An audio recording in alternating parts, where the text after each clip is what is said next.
সকাল বন্ধুরা। তো তোমরা সকলে কেমন আছো? আশা করছি যে যেখানে আছো খুব ভালো আছো আর সুস্থ আছো।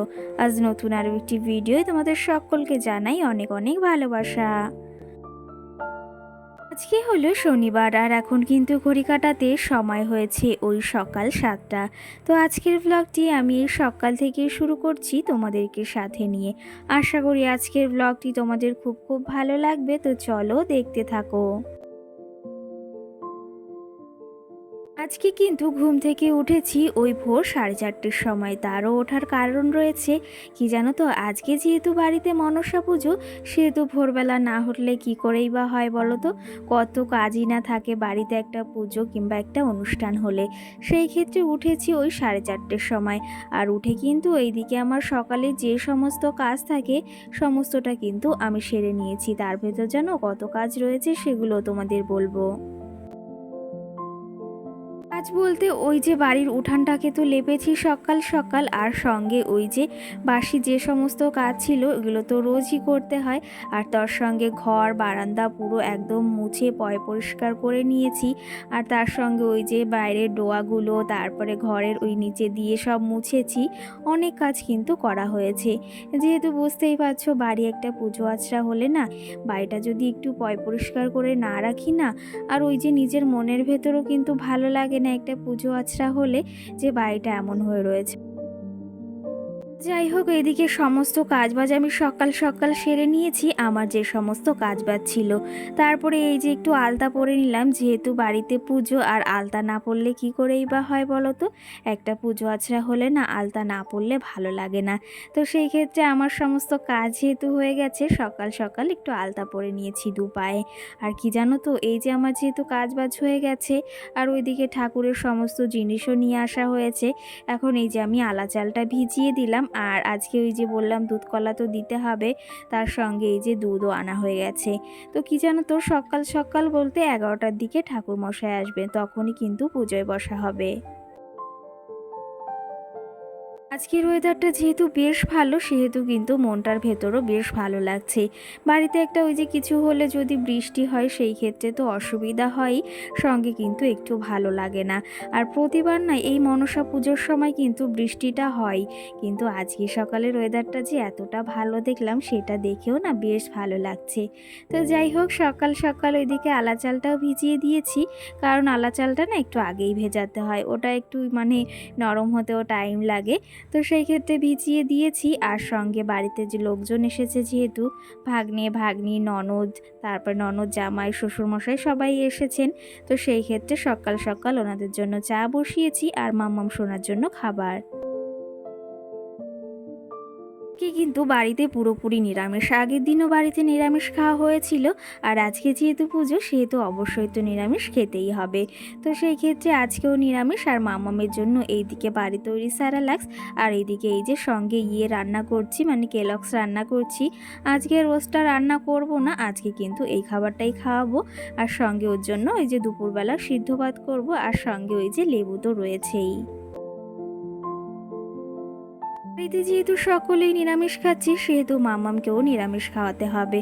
কারণ কি জানো তো, ও তো আমাদের বাড়ির সব থেকে বড় সদস্য, ও যদি এরকম আমিষ খায় তাহলে কি করে হয় বলো। তো যাই হোক, এইদিকে চাটাও তৈরি করে নিয়েছি, আর এখন সবার জন্য ঢেলে নেব। তোমাদের দাদাভাই না চাটা অতটা পছন্দ করে না, কিন্তু দেখি আজকে কি করে। আর শ্বশুর মশাই তো একদমই চা খান না, তার জন্য এখানে কিন্তু 3 কাপই বানিয়েছি। এদিকে তো আমি উপোস করে রয়েছি, যতক্ষণ না ঠাকুর পুজো না হচ্ছে ততক্ষণ কিন্তু কোনো কিছুই গালে তুলব না। আর আজকে কিন্তু আমাদের বাড়িতে খিচুড়ি প্রসাদও হবে। আগের বছর একটু ছোট করে করা হয়েছিল একদম সাধারণভাবে, এইবার একটু খিচুড়ি দেওয়ার ইচ্ছা আছে। কি জানো তো, প্রতিবার তো সমান ইচ্ছা পূরণ হয় না। তো এবার ইচ্ছা আছে এক কড়াই খিচুড়ি সকলকে খাওয়াবো, যতটুকু আমাদের সামর্থ্য। পরের বার নয় আর একটু বড় করে করব, একবারে তো সবটা সম্ভব হয় না আমাদের মতো গৃহবধূদের বা আমাদের মতো পরিবারে। সেই ক্ষেত্রে ইচ্ছেটা আস্তে আস্তে পূরণ করতে হয় কিন্তু। কি জানো তো, আমার অনেক ইচ্ছা বাড়িতে এরকম পুজো করব আর সেখানে কিন্তু সকলকে বসে খাওয়াবো। এইবার একটু হলেও ইচ্ছেটা পূরণ হয়েছে আর সেটা ভেবেও না ভীষণ ভালো লাগছে। যাই হোক, এইবার ঠাকুর ভেবেছে বা ঠাকুর আমাদের কথা শুনেছে, তার জন্য এটুকু ঠাকুরের জন্য করতে পারছি। তো যাই হোক, ওইদিকে সকলকে চা বানিয়ে দিয়ে এসেছি আর আজকে পরবো এই শাড়িটা। সঙ্গে সমস্ত কিছু বের করে নিচ্ছি যে সমস্ত পরতে হবে, কারণ ওই যে আবার 11টার সময় ঠাকুর মশাই আসবেন। তো সেই ক্ষেত্রে আগে থেকেই রেডি হয়ে থাকবো, না হলে ওই যে পরে কিন্তু একদম তাড়াহুড়োই বেঁধে যায়। এদিকে আমার এই যে সামান্য গয়না রয়েছে সেগুলো ভেবেছি আজকে একটু পরবো, কারণ জানো তো আজকে ভেবেছি একটু আটপৌরি করে শাড়ি পরবো। জানো তো আমি কোনোদিনও ওরকম করে শাড়ি পরিনি, কিন্তু আমার ভীষণ ইচ্ছা ওরকম পুজো আচরা হলে না শাড়ি পরার। তো সেই ক্ষেত্রে আমার ননদ না ভীষণ সুন্দর শাড়ি পরাতে পারে। তো দিদি যখন এসেছে ভাবছি তাহলে দিদির কাছ থেকে আজকে শাড়িটা পরবো।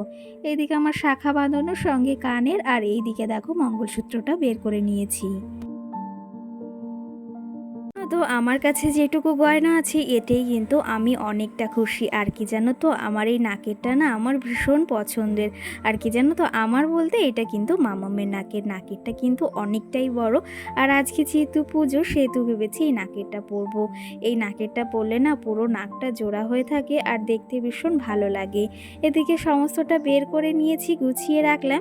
এখন না ওই বিছনা চাদরটা পাল্টাবো, কালকে আর পাল্টানো হয়নি, তো ভেবেছি সকাল সকাল পাল্টে ফেলবো। তার জন্য এদিকে বিছনা চাদরটা এই যে বের করে নিয়েছি, ওই যে আগের দিন কিনে রেখেছিলাম। কি জানো তো, একটু পুজো আছড়া বা একটু অনুষ্ঠান হলে নতুন নতুন জিনিস পাততে বা নতুন নতুন জিনিস বের করতে না আমার ভীষণ ভালো লাগে। সেই ক্ষেত্রে ভেবেছিলাম বাড়িতে মনসা পুজো যখন হবে তখন এইটা পাতবো। আর বিছনা চাদরটা সত্যি কথা বলতে আমার ভীষণ ভীষণ ভালো লাগে। আর কি জানো তো, ঘরের ভেতর যদি এরকম সাদা কালারের একটা বিছনার চাদর তুমি বিছনায় পাতো না, তাহলে সারা ঘরটা কিন্তু একদম আলো আলো হয়ে ওঠে আর ভীষণ সুন্দর লাগে দেখতে। দিকে চটজলদি করে বিছনা চাদরটাও পেতে নিয়েছি, দেখো বেশ সুন্দর লাগছে কিন্তু দেখতে। আর ওইদিকে তো কালকেই তাঁবুটা মানে টানিয়ে রেখেছিল, যেহেতু বৃষ্টি হয় কি না হয়, কিন্তু ওয়েদারটা তো আজকে বেশ ভালো, সেই জন্য কিন্তু আজকে আর কোনো অসুবিধা হয়নি। আর এইদিকে বিছনা চাদরটা সুন্দর করে পেতে নিয়েছি, সঙ্গে আরও দুটো বালিশের কাবারও কিনেছিলাম, সেগুলো পরিয়ে দিয়েছি। আর এই চাদরের সঙ্গে না দুটো বালিশের কাবার এমনিও ছিল। দেখো কতটা সুন্দর লাগছে বিছনাটা দেখতে, না ভীষণ সুন্দর লাগছে। তোমাদের তো অবশ্যই দেখাবো যে কেমন লাগছে আমার এই পুরো বিছনাটাকে। এদিকে বিছনাটাও ঝেড়ে নিয়েছি আর এই যে তোমাদের ফুলটা দেখিয়ে দিলাম। বিছনাটা কেমন লাগছে একবার কিন্তু অবশ্যই তোমরা কমেন্ট করে জানিও। যাই হোক, এদিকে ঘরের বিছনাটাও তুলে নিয়েছি আর এদিকে কিন্তু আমার শাড়িটাও পরিয়ে দিয়েছে, মানে আমার ননদ, মানে ওই যে আমার দিদি। তো সেই ক্ষেত্রে এদিকে শাড়ি পরানোটা হয়ে গেছে আর আমার মেকআপটাও কিন্তু কমপ্লিট, শুধু লিপস্টিকটা এখনও পরা হয়নি। আর এই যে আমার যে গয়নাগুলো আছে সেগুলো এখন পরে নিচ্ছি। তো চলো তবে, তোমাদের তো ফুল লুক অবশ্যই শেয়ার করব আর তোমরা এই যে দেখতে থাকো ফুল ভিডিওটি। আর তোমাদের সঙ্গে ভিডিওটি শেয়ার করতে একদিন লেটই হচ্ছে, কারণ তো বুঝতেই পারছো বাড়ি একটা অনুষ্ঠান হলে আর লোকজন রয়েছে, আমি এডিটিংও করতে পারছি না আর শরীরটাও সাথ দিচ্ছিল না। তার জন্য তোমাদের সঙ্গে একদিন পরই কিন্তু ভিডিওটা শেয়ার করছি। কিন্তু আমি প্রায় রেডি হয়ে গেছি, শুধু গলার মঙ্গলসূত্রটা পরা বাকি রয়েছে আর সঙ্গে চুলটা বাঁধা।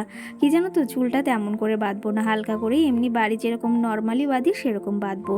এদিকে দেখো আমি রেডিও হয়ে গেছি আর তোমাদের সঙ্গে ফুল লুকটা শেয়ার করছি। অবশ্যই জানিও কিন্তু আমার এই লুকটা কেমন লেগেছে আজকে মনসা পুজোর এই দিনে।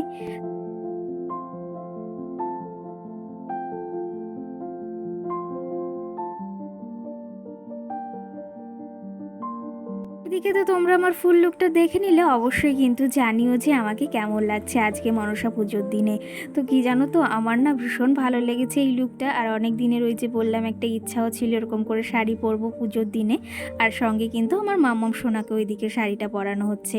এদিকে কিন্তু আমার ননদি কিন্তু মাম্মামকে শাড়িটা পরিয়ে দিচ্ছে। এদিকে ঠাকুরের সমস্ত কিছু গোছগাছ কিন্তু করা কমপ্লিট, শুধু ঠাকুর মশাইয়ের অপেক্ষা। এখন 11টা মতো বাজে, মাম্মামকে এদিকে স্নান ধান করিয়ে দিয়েছি আর ওকে এই যে শাড়ি পরিয়ে দিচ্ছে ওর পিপি। এই শাড়িটা ওই যে তোমাদের মনে আছে সরস্বতী পুজোর দিন পরেছিল, যেদিন ওর হাতে করি ছিল সেদিন কিন্তু পরেছিল। আর এই শাড়িটা কিন্তু ওর পিপি ওকে বানিয়ে দিয়েছে, সঙ্গে ব্লাউজটাও। দেখেছো আমার মাম্মামের মুখে কি সুন্দর হাসি দিচ্ছে, ও না ভীষণ খুশি হয়েছে। তো চলো তবে ওইদিকেও শাড়ি পরতে থাকুক, আর ওর ফুল লুকটাও তোমাদের সঙ্গে শেয়ার করে দিচ্ছি। কেমন লাগছে কিন্তু সেটা অবশ্যই জানিও। এটা কিন্তু ওর বাবাই করেছে ভিডিওটা, আর ও কোমর বেছাটাও পরেছে, দেখছো একদম গিন্নি গিন্নি লাগছে কিন্তু ওকে দেখতে। তোমরা কিন্তু অবশ্যই জানিও আমার মাম্মামকে কেমন লাগছে।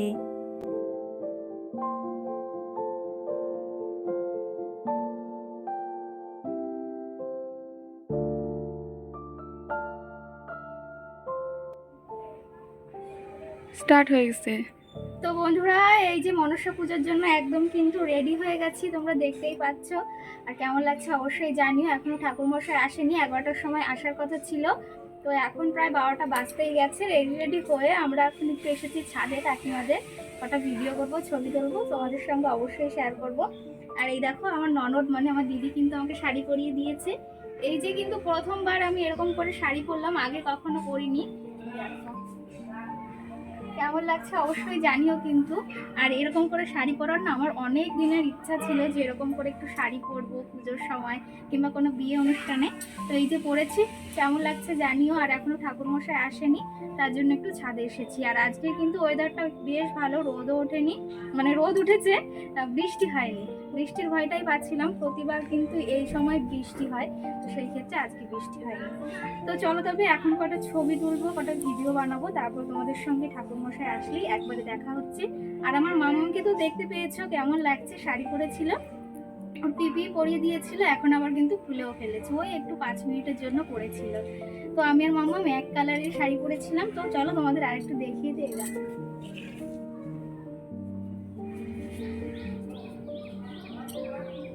তো চলো তবে তোমরা দেখতে থাকো, আশা করি তোমাদের ভিডিওটি খুব ভালো লাগবে। টাটা। যাই হোক, একটু গিয়েছিলাম কাকাদের ছাদে, ওখানে গিয়ে কটা ভিডিও আর কটা ছবি তুললাম। আর এদিকে কিন্তু ঠাকুরমশাই চলে এসেছেন, এখন প্রায় 1টা মতো বাজে। আর এদিকে সমস্ত কিছু আমরা গুছিয়ে তো রেখেছিলাম, কিন্তু এই যে যে দুধ কলাটা রয়েছে এগুলো এখন রেডি করে দিচ্ছি। তো চলো তবে এদিকে পুজোটা হতে হতে তোমাদের কিছু কমেন্টে রিপ্লাই দেওয়া যাক। আর তোমাদের কিছু কমেন্টও কিন্তু জমে রয়েছে। আপনার নামে আমার মিষ্টি বোন আমাকে কমেন্ট করেছে, আমার নাম সুপর্ণা নয়, আমার নাম স্বপ্না। সেই ক্ষেত্রে বোন আমার একটু ভুলই হয়ে গেছে, একটু আমাকে ক্ষমা করে দিও। কমেন্টটা করেছে, তোমাকে আমার অনেক ভালো লাগে, সঙ্গে মাম্মামকেও। প্লিজ আমার পাশে থেকো। অবশ্যই পাশে থাকবো, পাশে কেন থাকবো না বলো। আর তোমার ভিডিওর অপেক্ষায় থাকি। একে অপরের পাশে এইভাবেই থাকলে সবাই এগিয়ে যেতে পারবে। সত্যি কথা বলতে এটা একদম ঠিক কথাই বলেছে। একে অপরের পাশে যদি থাকি আর মন দিয়ে যদি কাজ করি না, তাহলে অবশ্যই একদিন না একদিন এগিয়ে যাবই। টুম্পা দাস নামে একটা দিদিভাই আমাকে কমেন্ট করেছে, বা বোন তোমার কাজগুলো আমার খুব সুন্দর লাগে, আর তোমার বাড়িটা খুব সুন্দর। সেই ক্ষেত্রে অসংখ্য ধন্যবাদ যে আমার এই ছোট্ট কুঁড়ে ঘরটা তোমার বেশ ভালো লেগেছে। আর কমেন্টটা পড়েও না আমার ভীষণ ভালো লাগলো। আমনি কমেন্ট করেছে, খুব ভালো লাগলো দিদিভাই। সেই ক্ষেত্রে অসংখ্য ধন্যবাদ বোন ভিডিওটি ভালো লাগার জন্য আর এই সুন্দর একটা কমেন্ট করার জন্য। নামে একটা বোন আমাকে কমেন্ট করেছে, খুব ভালো লাগলো দিদিভাই ভিডিওটা, তুমি আমার প্রবেশে এসো। তো অবশ্যই যাব না কেন, একবার গিয়ে ঘুরে আসবো। কি জানো তো, সব সময় সম্ভব হয় না। আর জানো তো ভিডিও দেখাও সম্ভব হয়ে ওঠে না, কারণ ছোট মামাম রয়েছে, ওর পেছনের সময়। আমি কিন্তু অবশ্যই চেষ্টা করি সবার পরিবারে গিয়ে একবার ঘুরে আসার। তোর নামে একজন কমেন্ট করেছে, দিদি ভাই তোমার ভিডিও খুব সুন্দর হয়েছে, আমি তোমার পাশে আছি, তুমি আমার পাশে থেকো। তো সেই ক্ষেত্রে অবশ্যই থাকবো না কেন, তোমাদের ভালোবাসাই সবটা। আর তোমাদের পাশে যদি না থাকি তাহলে কি করে হয় বলো। সঙ্গে নেহা নামে আমার মিষ্টি বোন আমাকে কমেন্ট করেছে, তোমার দিদির ভিডিওর মানে চ্যানেলের নাম কি সেটা অবশ্যই জানিও, তোমার দিদির ভিডিও দেখব। তো সেই ক্ষেত্রে আমার দিদির ভিডিও মানে চ্যানেলের নাম হচ্ছে এস ফ্যামিলি।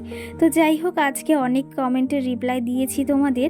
আর এদিকে কিন্তু পুজো প্রায় হয়েই গেছে, আরতি ওই দিকেও হয়ে গেছে। এখন এই যে সবাইকে একটু দিয়ে দিচ্ছি, আমার মাম্মামকে একটু প্রদীপের আলো দিয়ে দিলাম। যাই হোক, এদিকে পুজো কমপ্লিট হয়ে গেছে। আর মাম্মাম সোনাকে একটু নিয়ে বেরিয়েছি, কারণ কি জানো তো, আমাদের পাড়াতে দুটোই মনসা পুজো হয়, মানে দুটো বাড়িতে। তো সেই ক্ষেত্রে আমাদের বাড়িতে হয়ে গেছে, আর পাশে একটা ওই যে ননদ বাড়ি আছে, সেই বাড়িতেই যাচ্ছি। তো সেই বাড়িতে গান হচ্ছে, তার জন্য মাম্মাম যাওয়ার জন্য না একটু ব্যস্ত হয়ে গেছে। সেখান থেকে এই যে আবার চলেও এসেছি বাড়িতে, প্রচণ্ড খিদেও পেয়েছে। এখন নিজে খেয়ে নিচ্ছি একটু খিচুড়ি প্রসাদ, সঙ্গে এই দিয়ে সয়াবিনের তরকারি ছিল, মানে কাকিমাদের এখানে দিয়ে গেছিলো, সেই ক্ষেত্রে একটু সয়াবিনের তরকারি দিয়ে খেয়ে নিচ্ছি। তো চলো তবে এখন খাওয়া দাওয়া করা যাক। সারাটা দিনে অনেকটা আজকে মানে ক্লান্তিও রয়েছে, সঙ্গে কিন্তু অনেকটা ভালো লাগছে, কারণ বাড়িতে যে পুজো হয়েছে। যাই হোক, এর মাঝে বেশ খানিকটা সময় পেরিয়ে গেছে, এখন কিন্তু সন্ধ্যা হয়ে গেছে। আর যে দুধকলা দেওয়া হয়েছিল সেগুলো এখন সব এই যে ঝুড়িগুলো সরিয়ে দেব, কারণ এখন সন্ধ্যা হয়ে গেছে। সন্ধ্যা প্রদীপ দিয়ে দেব, তারপরে দরজাটা খুলে দেব, মানে এই দরজাটা আর আটকাবো না, এই নিয়ম আছে আমাদের। আর সঙ্গে আমাকে একজন কমেন্ট করেছিল, দিদি ভাই ঠাকুরকে ধূপ দিও না। সেদিন না আমি ঠাকুরমশাইয়ের কাছে মানে আজকে শুনেছি ঠাকুরকে কিন্তু ধূপ দেওয়া যায়, তো সেই ক্ষেত্রে আমরা কিন্তু ধূপ দিই। সন্ধ্যা প্রদীপও দিয়ে দিয়েছি, আর সমস্ত কাজও কিন্তু এদিকে কমপ্লিট। তো যাই হোক, আজকের ব্লগটিও বেশি বড় করব না, এখানেই শেষ করব। তোমাদের কেমন লেগেছে আজকের ব্লগটি অবশ্যই কমেন্ট করে জানিও। সকল বন্ধুদের টাটা, সকলে ভালো থেকো, সুস্থ থেকো।